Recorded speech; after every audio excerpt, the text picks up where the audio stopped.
نحمده ونصلي على رسوله الكريم اما بعد اعوذ باللہ من الشیطان الرجیم بسم اللہ الرحمن الرحیم رب اشرح لي صدری ویسر لي امری واحلل عقدۃ من لسانی یفقهوا قولی واجعل لي وزیرا من اہلی آمین یا رب العالمین۔ آج جو سلسلہ دروس تھا ہمارا محرم کے حوالے سے، اس کا آخری سیشن ہے۔ پہلے دو سیشنز میں ہم دیکھ چکے ہیں کہ یہ واقعہ کربلا، اس کا تاریخی پس منظر کیا تھا، وہ کیا سیکوینس آف ایونٹس تھے جو کہ آخر کار پھر کربلا کے واقعے پر منتج ہوئے۔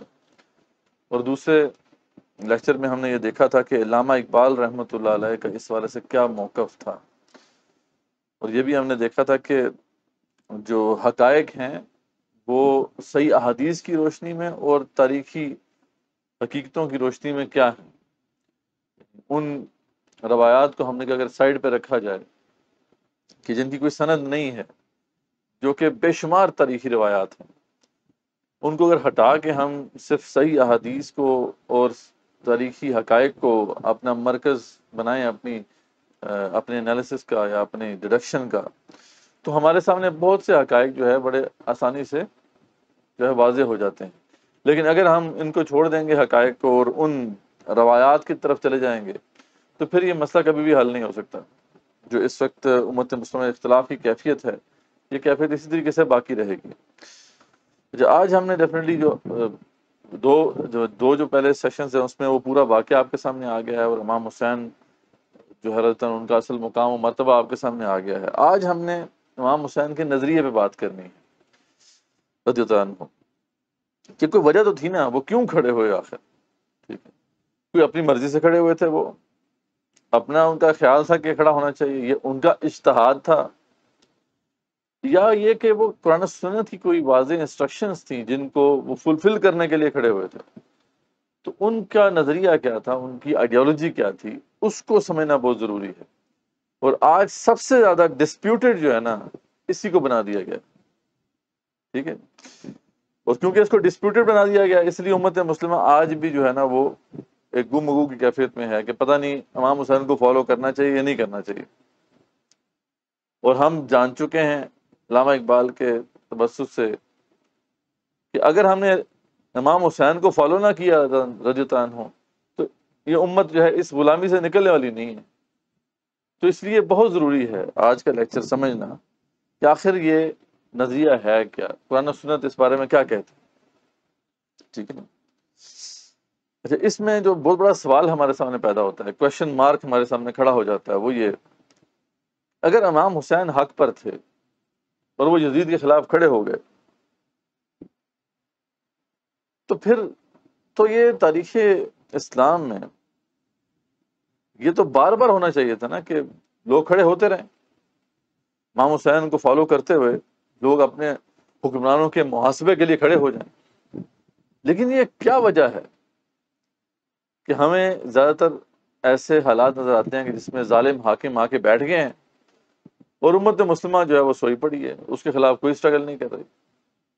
اور خاص طور پہ آج جب ہم دیکھ رہے ہیں اس سچویشن میں امت مسلمہ کو ڈال دیا گیا ہے کہ پہلے تو براہ راست غلامی تھی ہماری کافروں کی، جب وہ کلونیلز جو تھے وہ ہمیں چھوڑ کے چلے گئے یہاں پر، تو یہاں پر ہمارے ہی کچھ بندوں کو وہ ٹرین کر کے ان ایلیٹ کو بٹھا کر چلی گئی، اور وہ آرام سے بیٹھے ہوئے ہیں امت مسلمہ کے وسائل کے اوپر قابض ہیں، خود بھی مزے کر رہے ہیں، اور یہاں کے جتنے بھی وسائل ہیں وہ انہوں نے ہاتھ میں دیے ہوئے ہیں اغیار کے، کفار کے۔ لیکن جو 1.5 بلین مسلمان ہیں وہ سوئے ہوئے کیوں ہیں؟ وہ ان کے خلاف کھڑے کیوں نہیں ہوتے؟ ٹھیک ہے، وہ آپ ذکر کر رہے تھے نا، اس کا ذکر بھی اسی میں آ جائے گا کہ ہمارے پاس لے دے کے اور کوئی راستہ نہیں بچتا سوائے اس کے کہ یار بھاگ جاؤ، ٹھیک ہے، اور بھاگنے سے بھی کچھ حاصل نہیں ہوگا۔ تو یہ کیا ہو گیا اس امت مسلمہ کو، یہ سو کیوں گئی؟ اور خاص طور پہ جو سنی مسلمان، وہ تو سب سے زیادہ سوئے پڑے ہیں۔ جو ظالم حاکم جابر آ کے بیٹھ جائے، یہ اسے قبول کر کے آرام سے مار کھاتے رہتے ہیں، ٹھیک ہے۔ تو اب یہ سارا ماجرا ہے کیا، آخر یہ مسئلہ کیا پڑ گیا ہے اس امت مسلمہ کو، تو وہ آج ہم سمجھنے کی کوشش کریں گے کہ یہ مسئلہ کیا پڑا۔ تو اس حوالے سے دیکھیں دو سینیریوز ہیں، ان دو سینیریوز کو سیپریٹلی ہمیں سمجھنا ہے۔ ایک یہ سینیریو ہے کہ مسلمانوں کا ایک حاکم تھا، دیکھیں کہ اصل مسئلہ تو ہمارے سامنے کلیئر ہے نا، امام حسین کھڑے ہوئے ہیں حاکم کے خلاف، مسلمان حاکم کے خلاف۔ یزید جو تھا وہ مسلمان تو تھا، فاسق تھا، فاجر تھا، اس میں تو کوئی شک نہیں، لیکن وہ کلمہ کو مسلمان تھا۔ تو یہاں پہ جس ایشو کو ہم ڈسکس کرنے بیٹھیں گے آج، یعنی آج ہم اس کو ایکسپلور کریں گے، وہ یہ کہ اگر مسلمانوں کے اوپر ایک مسلمان حاکم ہی مسلط ہو جائے لیکن وہ ذاتی حیثیت میں ظالم اور جابر ہو، فاسق ہو، فاسق کہتے ہیں ایسے گناہ گار کو جو اپنا گناہ سریعام کرے، اسے کوئی شرم نہ ہو، اپنے گناہ کو چھپانے کی اسے شرم نہ ہو، اور ظالم اسے کہتے ہیں جو ظلم کر رہا ہو۔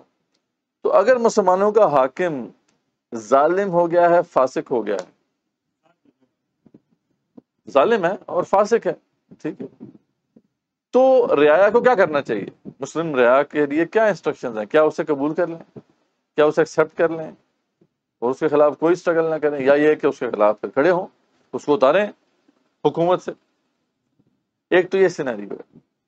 اچھا، دوسرا سینیریو ہے وہ یہ کہ اگر حاکم جو ہے یہ صرف ظالم اور فاسق نہیں ہوا، وہ تو ہوا ہی ہے، وہ ظلم بھی کر رہا ہے، وہ فاسق بھی ہے، فسق بھی کر رہا ہے، لیکن آن ٹاپ آف دیٹ اس نے اللہ کے حکم کو نافذ کرنا بھی چھوڑ دیا، اللہ کے احکامات بھی نافذ نہیں کر رہا، تو اب اس کے ساتھ کیا کیا جائے؟ یہ دو سینیریوز ہیں، ان کو سمجھنا ہے، ٹھیک ہے جی۔ اچھا، اس حوالے سے جو کہ آج کے دور میں بھی بہت بڑا پروپیگنڈا کیا جا رہا ہے اور پہلے سے ہوتا آ رہا ہے، یہ شروع سے ہوتا آ رہا ہے، وہ یہ کہ کچھ احادیث کو پیش کر دیا جاتا ہے کہ جی مسلمانوں کے اوپر اگر جیسا بھی حاکم آ جائے آپ نے اس کی اطاعت کرنی ہے۔ اب ہم ذرا ان احادیث کو ذرا دیکھتے ہیں کہ وہ کیا احادیث ہے، ٹھیک ہے جی۔ اچھا، یہ ساری احادیث زیادہ تر تو صحیح مسلم کے اندر کتاب الامارہ کے اندر موجود ہے۔ کتاب الامارہ ایک بک، اس پہ چیپٹر ہے صحیح مسلم کے اندر، جس کے اندر یہ احادیث موجود ہے۔ میں سامنے کچھ احادیث آپ کے سامنے پڑھتا ہوں، تو پھر اس کے بعد اس کی وضاحت کروں گا کہ آخر اس میں کیا بات کی جا رہی ہے۔ ایک حدیث جو صحیح مسلم میں موجود ہے، اس میں یہ الفاظ ہیں کہ خبردار جس پر بھی کوئی امیر مقرر ہو، یعنی کوئی بھی مسلمان ہے اس کے اوپر کوئی امیر مقرر ہو اور وہ اس امیر میں اللہ کی معصیت پر مبنی کوئی کام دیکھ لے، یعنی وہ دیکھ رہا ہے کہ وہ اللہ کی نافرمانی کر رہا ہے حاکم، تو وہ امیر کے گناہ کو تو ناپسند کرے، اس کے لیے لازم ہے کہ وہ جو گناہ کر رہا ہے امیر، جو مسلمانوں کا حاکم جو گناہ کر رہا ہے اس کو تو وہ برا جانے، لیکن اس کی اطاعت سے ہاتھ نہ کھینچے، اطاعت کرتا رہے۔ صحیح مسلم کی روایت ہے۔ آپ دیکھیں جی، وہ لوگ پیش کر دیتے ہیں کہ دیکھیں تو واضح حدیث ہے بھائی صحیح مسلم کی کہ مسلمانوں کے اوپر اگر حاکم آ جائے اور وہ کوئی گناہ بھی کر رہا ہو تب بھی کیا کرنا ہے جی؟ اطاعت کرنی۔ تو وہ کہتے ہیں یہ جو لوگ بھی کہہ رہے ہیں کہ جی اس کو ہٹاؤ اور اس کے خلاف اسٹرگل کرو، وہ تو پھر فتنہ پر عناصر ہے۔ اچھا، پھر ایک اور روایت جو کہ کتاب الامارہ میں بھی ہے اور صحیح بخاری میں بھی ہے کہ جسے اپنے امیر میں کوئی برائی نظر آئے تو وہ اس پر صبر کرے۔ امیر میں کوئی، حاکم میں کوئی برائی نظر آئے تو کیا کرے؟ صبر کرے، کیونکہ کوئی بھی شخص جب حکمرانوں کی اطاعت سے ایک بالشت برابر بھی نکل جاتا ہے، یعنی ایک انگلی کے برابر بھی اگر حکمرانوں کی اطاعت سے نکل جاتا ہے اور اسی عدم اطاعت پر اس کی موت واقع ہو جاتی ہے، یعنی اطاعت نہیں کر رہا وہ ایسے حاکم کی اور اس پہ موت واقع ہو جاتی ہے، تو وہ جاہلیت کی موت مرتا ہے۔ بڑا کلیئر میسج ہے بھائی، صحیح حدیث ہے، صحیح مسلم میں، بخاری میں، اس سے زیادہ مستند تو حدیث ہو نہیں سکتی کہ اگر مسلمانوں کا حاکم اس میں کوئی برائی نظر آتی ہے تو اس کو تم پہ صبر کرنا ہے تم نے، لیکن اس کی اطاعت نہیں چھوڑ۔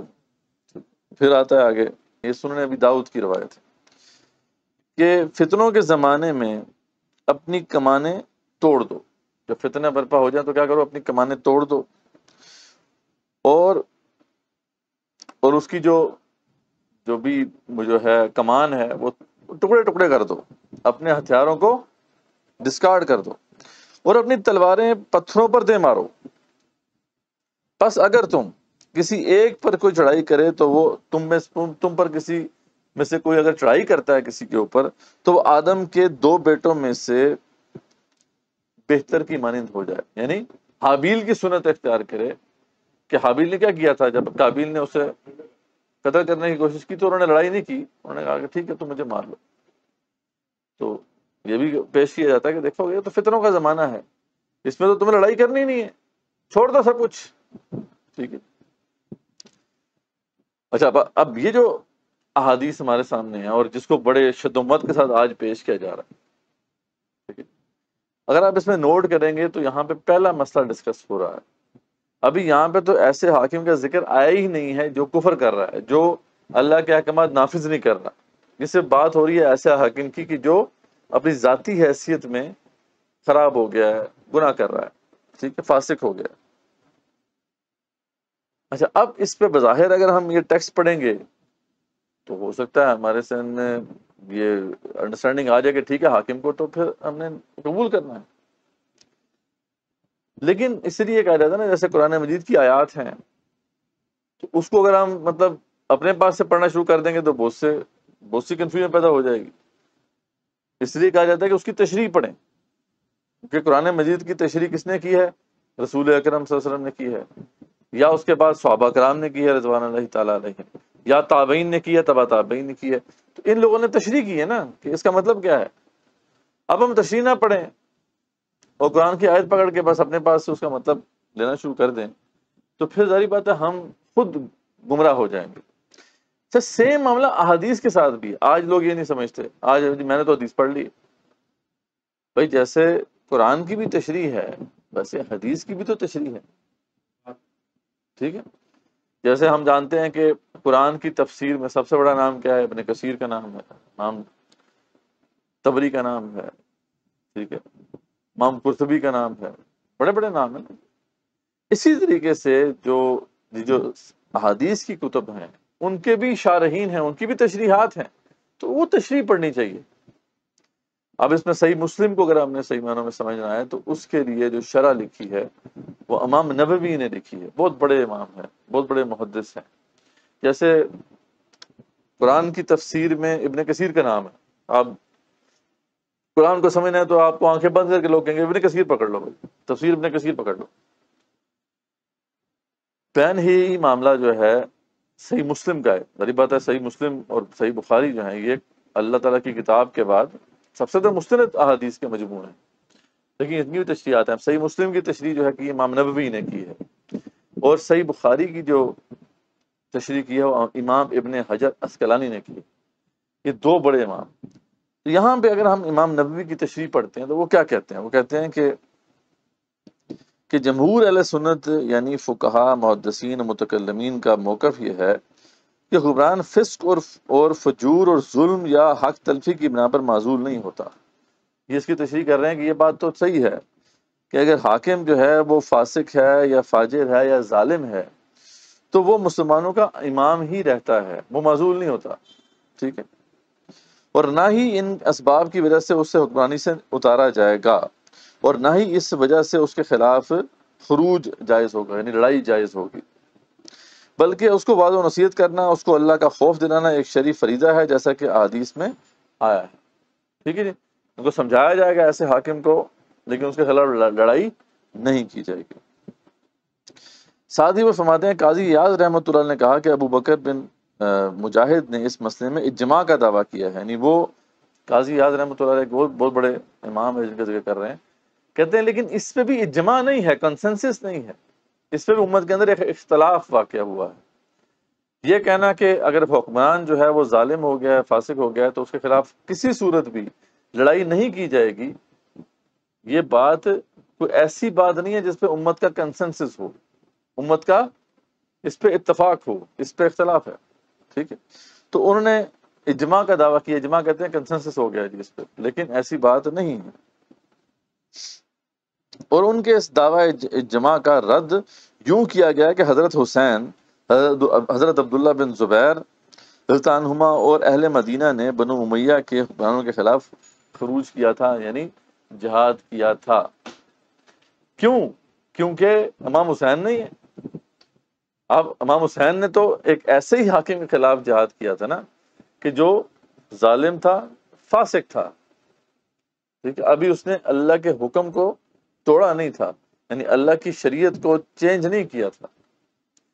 تو اس پہ امام نبوی رحمۃ اللہ نے واضح کیا، کیونکہ امام حسین کھڑے ہو گئے تھے اس کے خلاف، اور نہ صرف امام حسین کھڑے ہوئے بلکہ بعد میں عبداللہ بن زبیر کھڑے ہوئے رضی اللہ عنہما، اور اس کے بعد اہل مدینہ، یعنی مدینہ کے اندر ایک اچھی خاصی تعداد صحابہ کی رضوان اللہ تعالی علیہم وہ کھڑی ہوئی ہے بنو امیہ کے خلاف، انہوں نے جہاد کیا ہے۔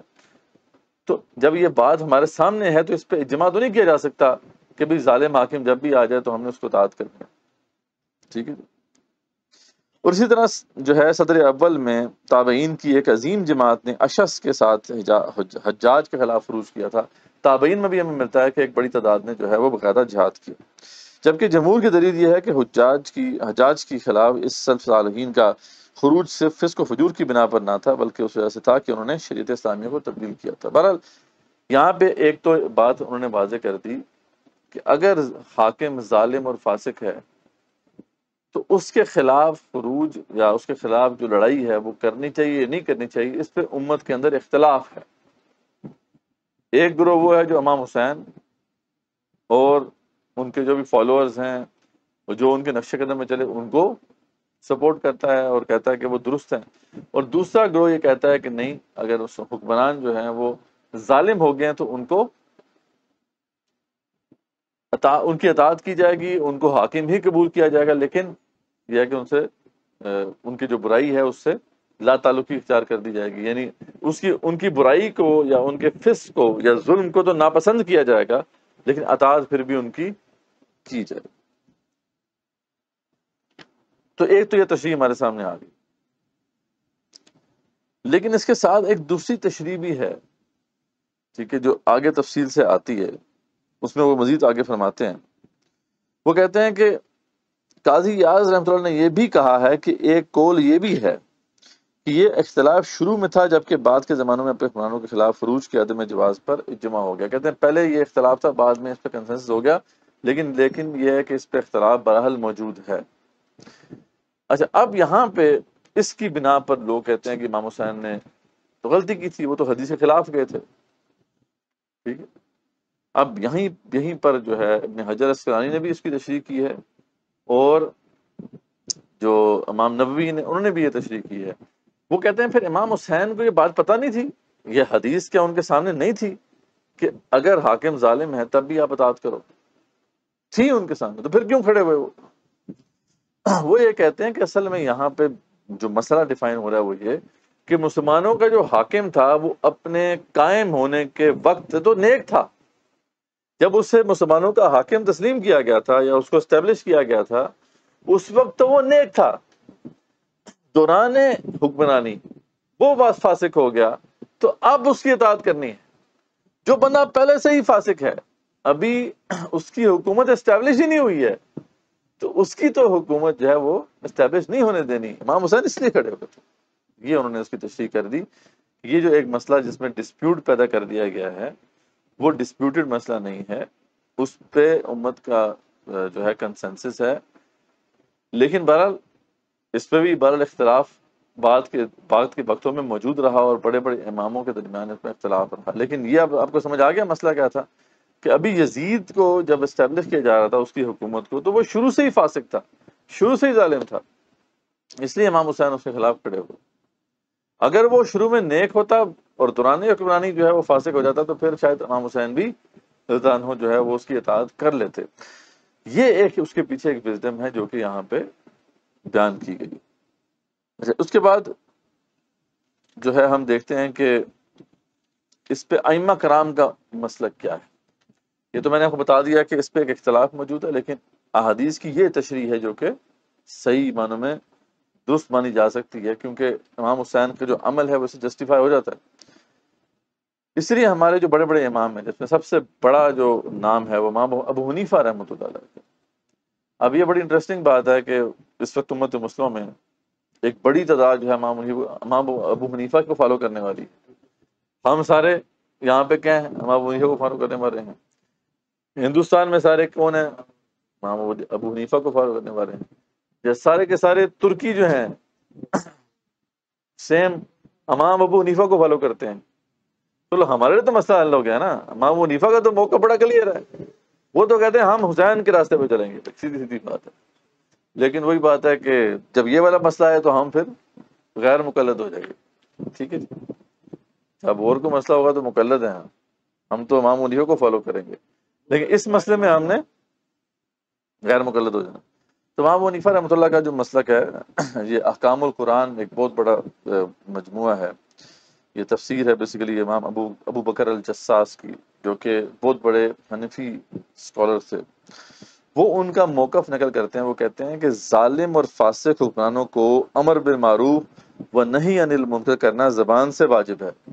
یہ امام حنیفہ کا موقف وہ پیش کر رہے ہیں کہ اگر مسلمانوں کا حاکم ظالم ہے اور فاسق ہے تو اس مسلمانوں کے لیے لازم ہے کہ وہ اپنی زبان سے امر بالمعروف و نہی عن المنکر کریں، اس کو روکیں. اگر وہ اپنی روش تبدیل نہ کریں، شروع میں تو آپ نے زبان سے روکنا ہے، لیکن اگر وہ اپنی روش پہ برقرار رہتے ہیں اور ویسے ہی ظلم کرتے رہتے ہیں تو ایسا کرنا تلوار سے پھر واجب ہے. یہ کون کہہ رہے ہیں جی؟ امام ابو حنیفہ رحمۃ اللہ علیہ. تو ان کا بڑا کلیئر موقف ہے. یہ کوئی چکر نہیں ہے کہ مسلمانوں کے اوپر ظالم آ کے بیٹھ جائے، فاسق آ کر بیٹھ جائے اور اس کی اطاعت کرتے رہیں گے. نہ، پہلے زبان سے روکو گے، نہیں بات آتے وہ حاکم تو پھر تلوار سے روکو گے. زین بن علی بن حسین، یہ بھی ایک بہت بڑے ایک مجاہد گزرے ہیں. یہ امام ابو حنیفہ رحمۃ اللہ علیہ کے زمانے کے اندر موجود تھے اور انہوں نے بنو امیہ کے خلاف خروج کیا تھا، یعنی جہاد کیا تھا. تو کہ خروج میں امام ابو حنیفہ رحمۃ اللہ نے نہ صرف خود مالی مدد کی بلکہ دوسروں کو بھی اس کی تلقین فرمائی. امام ابو حنیفہ رحمۃ اللہ علیہ اس میں باقاعدہ شامل ہوئے. اس طریقے کے اندر خود بھی مالی مدد کرتے تھے اور دوسروں کو بھی کہتے تھے کہ سپورٹ کرو اسے. اب ایسے تو نہیں پھر یہ امام ہے نا، چھوٹی موٹی بات تھوڑی ہے کہ بنو امیہ کا ظلم جو ہے وہ چل رہا ہے. امام ابو حنیفہ رحمۃ اللہ علیہ جو ہے خود بھی اوپنلی سپورٹ کر رہے ہیں اور دوسروں کو بھی وہ ترغیب دلا رہے ہیں. اس لیے تو آپ کو پتہ ہے نا کہ جیل میں ڈالا گیا انہیں، تو جیل سے ہی جنازہ ان کا نکلا. اسی طرح عباسیوں کے خلاف خروج میں انہوں نے نفس زکیہ رحمۃ اللہ علیہ کی بھی مکمل حمایت کی. ایک جب بنو امیہ کا دور ختم ہوا، بنو عباس کا دور شروع ہوا، تو اس وقت بھی امام ابو حنیفہ رحمۃ اللہ علیہ موجود تھے. ان کا شروع کا زمانہ دیکھا ہے امام ابو حنیفہ. جب ان کے خلاف خروج ہوا حضرت نفس زکیہ رحمۃ اللہ علیہ کا، تو اس وقت بھی امام ابو حنیفہ رحمۃ اللہ علیہ نے سپورٹ کیا اور اس جنگ کو انہوں نے کفار سے جنگ کرنے سے افضل قرار دیا. انہوں نے کہا کفار سے جنگ جو ہے اس سے کئی درجہ افضل ان مسلمان حاکموں کے خلاف جہاد کرنا، جنگ کرنا. تو اب حنفی کہاں جائیں گے جی؟ ہاں جی نہیں وہ ٹھیک ہے، لیکن ہم حنفی کیوں؟ یہ سارے حنفی کیوں سو پڑے ہیں؟ احناف کو تو سونا نہیں چاہیے نا. یہ ایسا مسئلہ ہے کہ اس میں مقلد غیر مقلد ہو جاتا ہے اور غیر مقلد خیر سے مقلد ہو جاتا ہے. ٹھیک ہے. اچھا، دوسرے بڑے امام اس کے بعد آتے ہیں امام مالک رحمۃ اللہ. ٹھیک ہے، 4 بڑے امام ہیں ہمارے. امام مالک کا بھی بڑا کلیئر موقع تھا اس پہ. وہ خود بھی کھڑے ہوئے، انہوں نے مطلب سٹینڈ لیا. اسی لیے آپ کو پتا ان پہ ٹارچر بھی کیا گیا، ان کے بازو بھی شل ہو گئے تھے.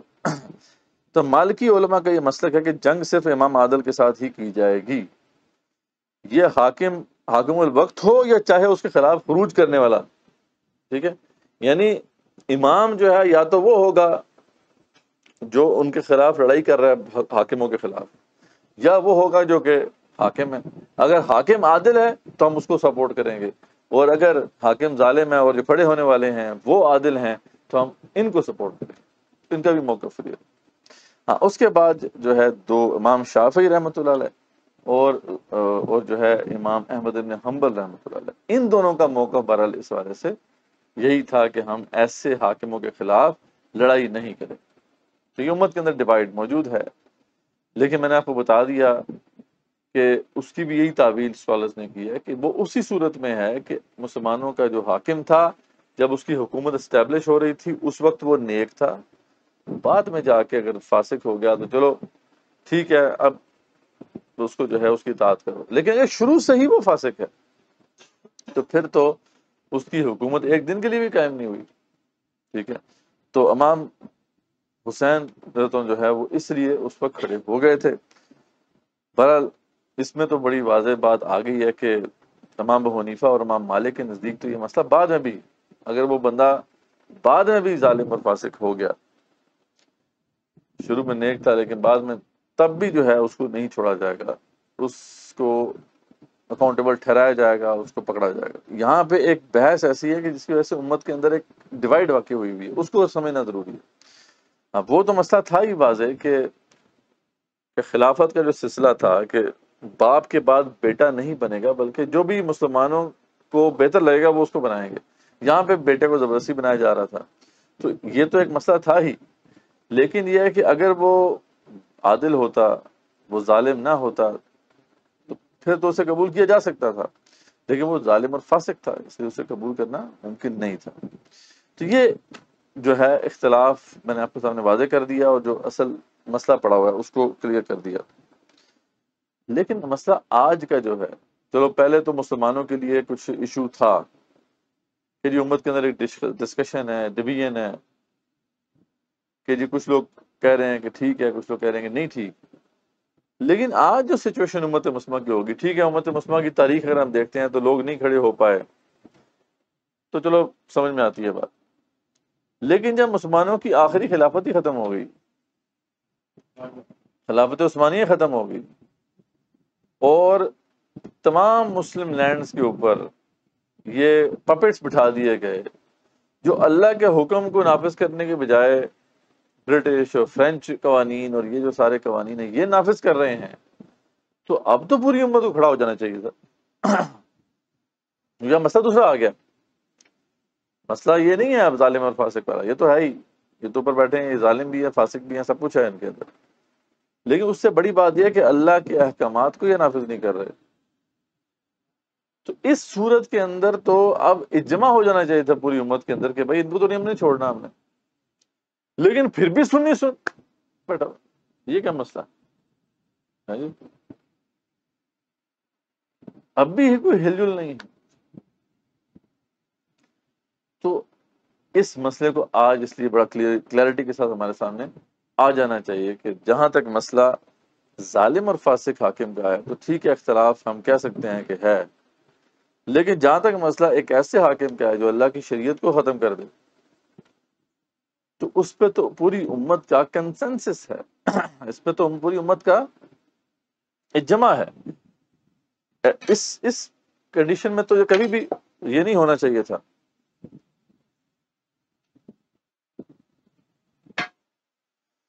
کہ ہم پھر بھی جناب بیٹھے رہیں، پھر بھی جناب اطاعت کرتے رہیں۔ اب اس حوالے سے جو کچھ احادیث ہیں وہ بھی ہم دیکھ لیتے ہیں اور اس کی تشریح بھی دیکھ لیتے ہیں۔ تو سب سے پہلے تو صحیح مسلم کی یہ روایت موجود ہے جس کے اندر جو ہے وہ ساری تفسیر اسی طریقے سے آتی ہے۔ تو آپ صلی اللہ علیہ وسلم جو فرماتے ہیں کہ جو بھی تم پہ حاکم مقرر ہو تم نے اس کی اطاعت کرنی ہے، لیکن اگر برا حاکم ہے تو پھر کیا کرنا ہے؟ جب صحابی نے پوچھا کہ کیا ہم ان کے خلاف ان کو تلوار سے دفع نہ کریں، تو آپ نے فرمایا کہ نہیں، الا ان تروا کفرا بواحا، یہاں تک کہ تم ان میں دیکھو واضح کفر، یعنی اس وقت تک تو اطاعت ٹھیک ہے جب وہ ظالم ہے، فاسق ہے، لیکن اگر وہ واضح کفر کر دے، یعنی کہ واضح کفر کی بھی مختلف صورتیں ہیں جس کے اندر اللہ کے احکامات کو تبدیل کرنا بھی ہے، تو اس صورت میں پھر اس کی اطاعت جائز نہیں ہے بلکہ اس کو ہٹانا واجب ہو جاتا ہے۔ تو آج تو ہم اس کنڈیشن میں پڑے ہوئے ہیں، آج مسلمانوں کے حاکم جو ہیں وہ ظالم فاسق تھوڑی ہیں خالی، وہ تو واضح کفر کر رہے ہیں۔ تو اس حدیث کے اندر پھر یہ آپ صلی اللہ علیہ وسلم نے جو ہے شرط واضح کر دی۔ اب آپ امام نووی رحمۃ اللہ علیہ اس کی جو تشریح بیان کرتے ہیں وہ کہتے ہیں کہ وہ فرماتے ہیں کہ یہاں کفر سے مراد جو ہیں وہ دو ہیں، یا تو معاصی ہیں یعنی گناہ ہے، مطلب یہ ہے کہ جب تم صاف صاف شرع کے خلاف حاکم کو کرتے دیکھو تو اس وقت چپ نہ رہو، بلکہ اس سے کہہ دو اور حق بات بیان کر دو، پر مسلمان حاکم سے لڑائی اور بغاوت کرنا ابھی جائز نہیں ہے اگر تم بری چیز دیکھتے ہو تو، ٹھیک ہے. اس کے بعد وہ کہتے ہیں کہ وہ اور اجماع کیا ہے اہل سنت نے کہ امام فسق کی وجہ سے معزول نہیں ہوتا. یہ پہلے ہم بیان کر چکے ہیں کہ فاسق ہے تو پھر اس کو معزول نہیں کرنا. ٹھیک ہے جی. مگر ہمارے اصحاب کی بعض کتابوں میں ہے کہ وہ معزول ہو جاتا ہے، اور معتزلہ کا بھی یہی قول ہے. وہ کہتے ہیں کہ لیکن اس میں بھی اختلاف ہے. کچھ لوگ کہتے ہیں کہ وہ معزول ہو جاتا ہے، کچھ لوگ کہتے ہیں کہ نہیں ہوتا. یہ پہلی کنڈیشن امام بیان کر رہے ہیں کہ اگر وہ ظالم ہو گیا، اگر وہ فاسق ہو گیا، ٹھیک ہے، لیکن اگر وہ واضح کفر کر رہا ہے تو پھر کیا کرنا ہے. اب اس میں آگے تشریح آتی ہے. تو فرماتے ہیں کہ اور انہوں نے بتایا کہ اس کو ان کو جو ہے اس لیے معزول نہیں کرنا کیونکہ اس کی وجہ سے فساد پیدا ہوگا، خون ریزی ہوگی. لیکن قاضی یار رحمۃ اللہ نے کہا کہ علماء کرام نے جمع کیا ہے کہ امامت کافر کی صحیح نہیں. لیکن اس پہ اب دوسری بات آ گئی ہے سامنے کہ امامت جو ہے یا مسلمانوں کا جو حکومت ہے وہ کسی کافر کی نہیں ہو سکتی. ایسا نہیں ہو سکتا کہ بندہ کافر ہو گیا اور پھر بھی مسلمانوں کا حاکم رہے. تو ایک تو یہ کنڈیشن آ گئی کہ مسلمانوں کا اگر حاکم کافر ہو گیا، اور کافر ہونے کی مختلف صورتیں ہوتی ہیں. فار ایگزامپل کوئی مسلمانوں کا حاکم کہتا ہے کہ یار میں تو نہیں مانتا کہ نماز اسلام میں ہے، ٹھیک ہے جی، یا وہ کسی سزا کو، شرعی سزا کو کہہ دیتا ہے کہ بھئی یہ تو سزا ہے ہی نہیں اسلام کے اندر. تو یہ تو اب سیدھا انکار کر رہا ہے، وہ یہ واضح کفر کر رہا ہے وہ. ٹھیک ہے. تو اس کفر کی وجہ سے اب تو وہ حاکم مسلمانوں کا رہا ہی نہیں ہے. تو یہاں پہ اب دوسری وہ تشریح بیان کر رہے ہیں کہ اگر وہ کافر ہو جائے تو ان کا مطلب جو ہے اس کی حکومت ختم ہو جائے گی. جب امام کافر ہو جائے تو وہ معزول ہو جائے گا. اور اسی طرح اگر وہ نماز ترک کر دے یا بدعت شروع کر دے، ٹھیک ہے، یعنی اگر وہ ایک حکم بھی ترک کر دیتا ہے، نماز ترک کر دیتا ہے فار ایگزامپل، تب بھی اس کی یہ کنڈیشن ہوگی کہ وہ مسلمانوں کا حاکم نہیں رہے گا. کہاں تو یہ بات ہو رہی ہے کہ اللہ کے احکامات کو نافذ نہ کرنا. صرف ایک حکم جو ہے نماز، اس کو وہ ترک کر دیتا ہے، تب بھی اس کی حکومت جو ہے وہ ختم ہو جائے گی.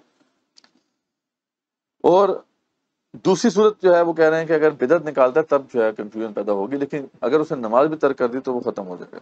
تو یہاں پہ اب یہ جو دوسری تشریح آ گئی ہے کہ اب یہ سچویشن صرف اتنی نہیں ہے کہ جناب آپ نے اس کی اطاعت کرنی ہے، لیکن اگر وہ کفر کر دیتا ہے، اللہ کے احکامات کے مطابق فیصلہ نہیں کرتا، تو اب کیا کرنا ہے؟ اب اس کو ہٹانا ہے. یہ لازم ہے امت مسلمہ کے اوپر. اب اس کو ٹالریٹ نہیں کیا جائے گا. اسی طریقے سے اور بھی جو احادیث ہیں اس کے اندر یہ تفصیل آئی ہے. جیسے جو ہے وہ فتح الباری، صحیح مسلم کی ایک اور روایت میں آتا ہے کہ ایسے حاکم کی اطاعت کرنے کا حکم ہے کہ ایسے حاکم کی اطاعت کرنے کا حکم ہے جو اللہ کی کتاب کے مطابق فیصلے کرے. یعنی حدیث کے الفاظ یہ ہیں کہ اگر تمہارے اوپر حبشی کان کٹا اور جو ہے وہ معذور حبشی بھی تمہارے اوپر مسلط کر دیا جائے، لیکن وہ فیصلے کرے اللہ کی کتاب کے مطابق، تو پھر تم نے اس کی اطاعت کرنی، ورنہ اطاعت نہیں کرنی. تو شرط یہاں پہ کیا ہے کہ اللہ کے حکم کے مطابق فیصلہ کرے. اس طریقے سے یہ بھی ہے کہ جب تک وہ تمہارے درمیان نماز کو قائم رکھے، یعنی نماز جب تک قائم کرتا رہے گا اس وقت تک مسلمانوں کا حاکم ہے. جیسے ہی اس نے نماز کو قائم کرنا چھوڑ دیا، ایک تو وہ ہے نا کہ وہ اپنی ذاتی حیثیت میں نماز چھوڑ دے، پھر تو واضح طور پہ جو ہے وہ اس نے کفر بوا کر دیا ہے. اب وہ مسلمانوں کا حاکم نہیں رہ سکتا. لیکن اگر وہ مسلمانوں کے درمیان نماز قائم کرنا چھوڑ دے، جس سے مراد صرف مسجدیں قائم کرنا نہیں ہے، یا نماز کا نظام قائم کرنا نہیں ہے. نماز قائم کرنے سے مراد یہ ہے کہ اس پہ پھر سزا مقرر ہو، جیسا کہ تمام ائمہ متفق ہیں کہ چاروں ائمہ اس بات میں متفق ہیں کہ اگر مسلمانوں کی جو بھی ریاست ہے، حکومت ہے، اس کے اندر کوئی مسلمان نماز نہیں پڑھتا تو پھر وہ کیا ہے؟ امام احمد بن حنبل کے نزدیک تو وہ کافر ہو گیا، ختم. وہ اپنے اس عمل کی وجہ سے کافر ہو گیا ہے. اب اس کی گردن بھی اڑائی جائے گی اور اس کو مسلمانوں کے قبرستان میں دفن بھی نہیں کیا جائے گا. اس کی لاش شہر سے باہر کسی گھاٹی میں پھینک دی جائے گی. یہ امام احمد بن حنبل رحمۃ اللہ علیہ کا فیصلہ ہے، جو نماز کو ترک کر دیتا جان بوجھ کے. یہ چھوٹی بات نہیں ہے نماز کو قائم کرنا. اور امام شافعی اور امام مالک اس کے قائل ہیں کہ ٹھیک ہے کافر تو نہیں ہوا، لیکن زندہ رہنے کے ایسے حق نہیں ہے. وہ بھی کہتے ہیں ایسے قتل کر دو. ٹھیک ہے، مسلمان مرا ہے، اس کی قبرستان، مسلمانوں کی قبرستان میں دفنا سکتے ہو، اس کا نماز جنازہ بھی ہوگا. صرف امام ابو حنیفہ رحمۃ اللہ علیہ اس پہ کچھ لینینٹ ہے، وہ یہ کہتے ہیں کہ مارو نہ، لیکن یہ ہے کہ اس کو جیل میں ڈالو، اور جیسے جب بھی نماز کا وقت آئے تو اس کو مارو، کوڑے مارو، یہاں تک کہ وہ نماز کا عادی بن جائے. نماز کا عادی بن جاتا تو پھر چھوڑ دو، ورنہ جیل میں رہے گا اور مار کھاتا رہے گا. اس میں بھی یہ بات ہے بالکل. اس سے سابقہ جتنی بھی شریعتیں گزری ہیں، جس میں خاص طور پہ موسیٰ علیہ السلام کی شریعت کا تو ہمیں پتہ ہے، وہاں پہ بھی حکم تھا قتل کرنے کا. جس نے بھی سبت کے دن، کیونکہ ان کی ہفتے کے دن کی عبادت تھی، ہفتے کے دن عبادت چھوڑی جان بوجھ کے، اس کی سزا قتل تھی. تو یہ شریعت اللہ کی شروع سے ایسے. تو نماز قائم کرنی ہے، جب تک کہ مسلمانوں کے درمیان نماز قائم کرتا ہو، یہ بھی صحیح مسلم کی روایت میں. تو یعنی اس تشریح سے بالکل واضح ہو جاتا ہے کہ آج کا جو معاملہ ہے وہ بالکل واضح ہے. آج کوئی کنفیوژن اس کے اندر ہے ہی نہیں، ایگزسٹ ہی نہیں کرتی. اچھا، اب یہاں پہ ایک اور ایشو ہے، جو تھرڈ ایشو ہے، جس کو ہم ڈسکس کر کے اس کو کنکلوڈ کرتے ہیں. دو باتیں تو آپ کے سامنے آ گئیں کہ یہ جو احادیث کوٹ کی جا رہی ہیں وہ غلط کوٹ کی جا رہی ہیں. یہ جو احادیث کوٹ کی جا رہی ہیں وہ ان اماموں کے بارے میں ہے، ان حاکموں کے بارے میں جو صرف ظالم ہو گئے ہیں، فاسق ہو گئے ہیں. وہ ان کے بارے میں تو ہے ہی نہیں ہے وہ احادیث کہ جو کفر نافذ کر رہے ہیں، جو اللہ کے احکامات کو توڑ رہے ہیں. ٹھیک ہے، اس کے بارے میں بھی میں نے آپ کو بتا دیا، ان ایسے حاکموں کے بارے میں بھی اختلاف ہے. اور اس میں امام حسین کا جو موقف ہے، یہ نظریہ ہے، وہ تو یہی ہے کہ ظالم اور فاسق کو بھی نہیں چھوڑا جائے گا، اس کے خلاف بھی جو ہے جہاد کیا جائے گا. اور دوسرا پہلو یہ تھا، جو کہ بہت بڑا مسئلہ تھا، کہ خلافت ملوکیت میں تبدیل ہو رہی تھی، اس لیے بھی وہ کھڑے ہوئے تھے. تو یہ دونوں صورتیں جو ہے ان کے سامنے تھیں. ایک تو جو کھڑا ہو رہا تھا، مسلمانوں کا حاکم بن گیا تھا، وہ ظالم اور فاسق تھا. اور دوسرا یہ کہ خلافت جو ہے اس کی جگہ پہ ملوکیت، بادشاہت آ رہی تھی. تو یہ دو ایشوز تھے جس کی وجہ سے امام حسین کھڑے ہوئے تھے. تو ہم ظاہری بات ہے اگر جی دونوں چیزیں اکٹھی ہوگی. اور تیسری چیز میں نے آپ کو وہ تعویل بھی بتا دی کہ اس پہ جو کنفیوژن ہے وہ اس صورت میں تو ہے کہ مسلمانوں کا جو حاکم تھا شروع میں ٹھیک تھا، بعد میں اگر فاسق ہو گیا تو پھر تو ٹھیک ہے، اس کے بارے میں ہے کہ جی آپ اطاعت کرو. لیکن شروع سے ہی فاسق ہے تو پھر اس کی حکومت کو قبول نہیں کیا جائے گا. تو یہ ساری وضاحتیں بہرحال اس پہلے کیس کے بارے میں ہے کہ مسلمانوں کا حاکم جو ہے ظالم اور فاسق ہے. لیکن جو دوسرا ایشو ہے کہ مسلمانوں کا جو حاکم ہے وہ واضح کفر کر رہا ہے، وہ اللہ کے احکامات نافذ نہیں کر رہا، تو اس پہ تو امت کا کنسنسس ہے، اس پہ تو کسی نے بھی اختلاف نہیں کیا کہ اس کو تو ہٹانا مسلمانوں پر واجب ہے. ٹھیک ہے جی. لیکن اس میں تیسرا ایشو بھی ہے، وہ یہ کہ اگر مسلمانوں کا حاکم اللہ کے حکم کو نافذ نہیں کر رہا تو پھر تو سیدھا سیدھا قرآن کا حکم آ جاتا ہے. اب حدیث کی تو بات ہی نہیں ہے. قرآن نے کہا ہے وَقَاتِلُوهُمْ حَتَّى لَا تَكُونَ فِتْنَةٌ وَيَكُونَ الدِّينُ كُلُّهُ لِلَّهِ. ان سے قتال کرو یہاں تک کہ فتنہ ختم ہو جائے اور دین کل کا کل اللہ کے لیے ہو جائے. یہ تو اب اتنی واضح آیت ہے کہ جب اللہ کا دین نہیں ہوگا نافذ، کل کا لفظ ہے، جب تک کہ کل دین اللہ کا نہیں ہو جاتا اس وقت تک قتال کرنا تم پہ واجب ہے. ان سے قتال کرو. اب ظاہری بات ہے یہ تو نہیں ہو سکتا کہ ایک کافر اوپر آ کے اگر کفر نافذ کرتا ہے تو پھر تو ہم اس سے لڑائی کریں گے، اور ایک کلمہ کو آ کے وہی کفر نافذ کرے تو ہم اسے قبول کر لیں. یعنی یہ تو شریعت مذاق تو نہیں ہے. کوئی شریعت جو ہے وہ اتنی کوئی جسے کہتے ہیں نا کہ ایسی بات تو نہیں ہمارے سامنے رکھے گی کہ جو عقل میں نہ سمجھ آنے والی ہو. خود سوچے نا کہ جو کافر کفر کے احکامات نافذ کر رہا ہے تو اللہ فرما رہے ہیں کہ بہت بڑا مسئلہ ہے، یہ کفر کا فتنہ ہے اور تم نے لڑائی کرنی ہے اس سے. لیکن وہی اگر کفر کے احکامات، اگر کلمہ کو مسلمان کرنا شروع کر دیں نافذ، تو کیا اللہ کے لیے قابل قبول ہو جائے گا؟ اصل مسئلہ تو اللہ کے احکامات کا نفاذ نہ ہونا ہے. وہ ادھر بھی ہو رہا ہے ادھر بھی ہو رہا ہے. تو اس لیے پھر اب تو مسئلہ اس آیت کی روشنی میں واضح ہو گیا کہ مسلمانوں کا کوئی حاکم، ٹھیک ہے، اگر وہ اللہ کے احکامات نافذ ہی نہیں کر رہا تو سیدھی سیدھا اس سے لڑائی کرنی ہے ہم نے، اور تو کوئی راستہ نہیں ہے ہمارے پاس. اور اس پہ ایک بہت بڑی ڈسکشن اس وقت شروع ہوئی تھی، بہت بڑی ڈیبیٹ اس وقت شروع ہوئی تھی جب یہ تاتاری مسلمان ہوئے. تاتاری جو ہے آپ کو پتا ہے کہ انہوں نے اٹیک کیا تھا مسلمانوں کے اوپر، خلافت بنو عباس جو ہے اس کو ختم بھی کر دیا تھا. یہ تھے ترکیوں نسل تھے، منگول سے، وہی ہلاکو خان کی اولاد تھی. تو ان لوگوں نے حملہ کیا اور مسلمانوں کی حکومت کو ختم کر دیا. لیکن بعد میں اللہ تعالیٰ نے انہی کے اندر اسلام جو ہے نا وہ پھیلا دیا، یہ اسلام کی دولت سے مالا مال ہوئے اور پھر انہوں نے حکومتیں قائم کرنا شروع کر دیں. اچھا، لیکن شروع میں کیونکہ ان کی تربیت نہیں ہوئی تھی، انہوں نے قرآن اور سنت کو نافذ نہیں کیا، بلکہ ان کے پاس ایک اس کے چنگیزی تھا. تو اس کے چنگیزی جو ہے یہ کچھ چنگیز خان کے بنائے ہوئے قوانین تھے اس کا ملوبہ تھا، اس کے اندر کچھ احکامات اسلام سے لیے گئے تھے، کچھ کرسچینٹی سے لیے گئے تھے، کچھ آگے پیچھے سے، تو انہوں نے جناب وہ نافذ کر دیا، یعنی قرآن و سنت کو نافذ نہیں کیا بلکہ تو اس کی چنگیزی نافذ کر دی۔ اب اس وقت جو ہے، اس وقت دو بڑے امام الحمدللہ ہمارے پاس موجود تھے اس وقت رہنمائی کرنے کے لیے، اور ان کا جو موقف ہے ہمارے سامنے آج بھی موجود ہے۔ اس میں ایک ہے امام ابن تیمیہ رحمۃ اللہ علیہ، اور دوسرے انہی کے شاگرد ہیں ابن کثیر رحمۃ اللہ علیہ۔ ان دونوں نے اس پہ یہی فتویٰ دیا کہ یہ جو مسلمان اس وقت کلمہ گو ہیں بے شک، لیکن کیونکہ اللہ کی کتاب کو نافذ نہیں کر رہے، اس لیے ان کے خلاف قتال اسی آیت کی بنا پر واجب ہے جو کہ اللہ نے ہمیں بتا دیا ہے، وَقَاتِلُوهُمْ حَتَّىٰ لَا تَكُونَ فِتْنَةٌ، ان سے قتال کرو یہاں تک کہ فتنہ ختم ہو جائے، وَيَكُونَ الدِّينُ كُلُّهُ لِلَّهِ، جب تک کہ دین کل کا اللہ کے لیے نہیں ہو جاتا۔ اور اس پہ انہوں نے کہا دلیل ہم کہاں سے لے رہے ہیں؟ اس آیت کی تشریح سب سے پہلے اس امت کے سب سے بڑے امام، سب سے بڑے فقیہ نے کی تھی۔ کون ہے جی؟ ابو بکر صدیق رضی اللہ عنہ۔ سب سے بڑے امام جو ہیں رسول اکرم صلی اللہ علیہ وسلم کے بعد کون ہے؟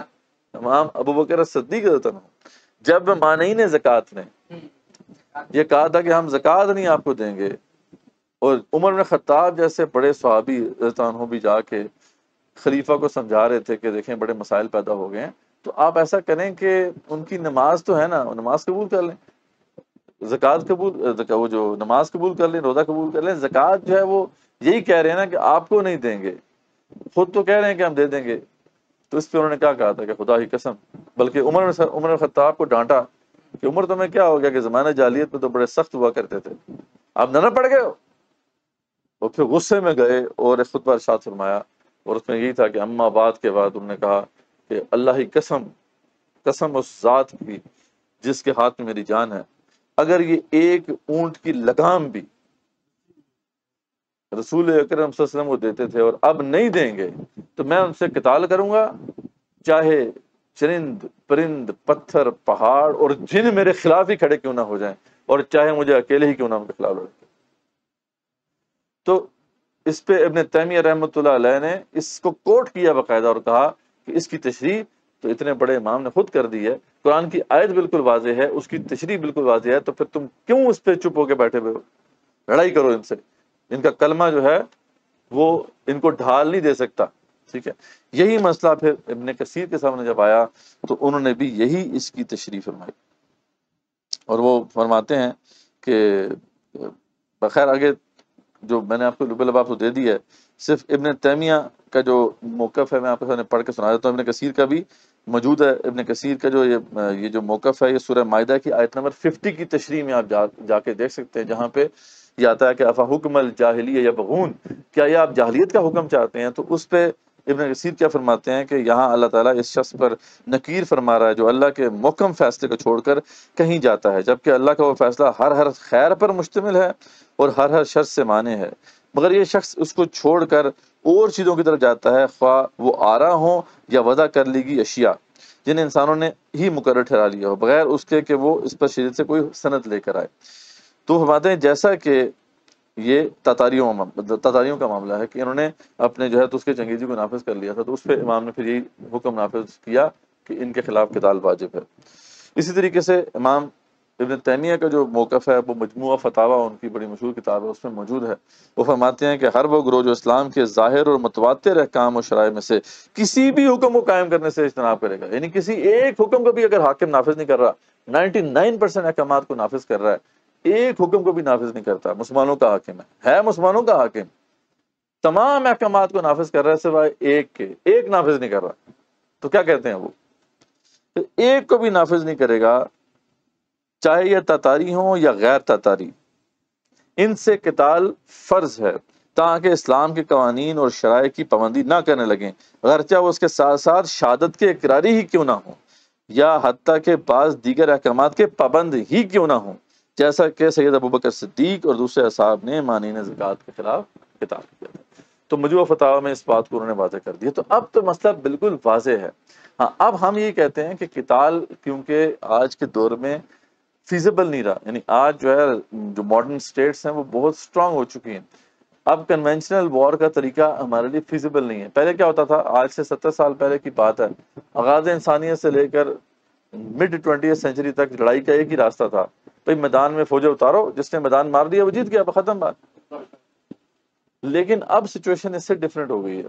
اب جو ریاستیں ہیں ان کے پاس جو وسائل ہیں، ان کے پاس اسٹینڈنگ آرمیز ہیں، ان کے پاس میزائلز ہیں، گن شپ ہیلی کاپٹرز ہیں، F-16s ہیں، تو اب نہتے عوام کے پاس اگر لے دے کے کیا بھی ہوگا، AK-47 نہیں ہو جائے گی، یہ تھوڑی گنز ہو جائیں گی، تو اس کا کوئی مقابلہ نہیں وہ ہو سکتا۔ تو اس لیے اب اور طریقے جو ہے ہمیں دیکھنے ہوں گے، اور طریقے بہرحال انسانیت نے ایجاد کیے، جس میں ایک طریقہ گوریلا جنگ کا ہے جو کہ طالبان نے استعمال کیا، لیکن وہ پاکستان کے لیے فیزیبل نہیں ہے۔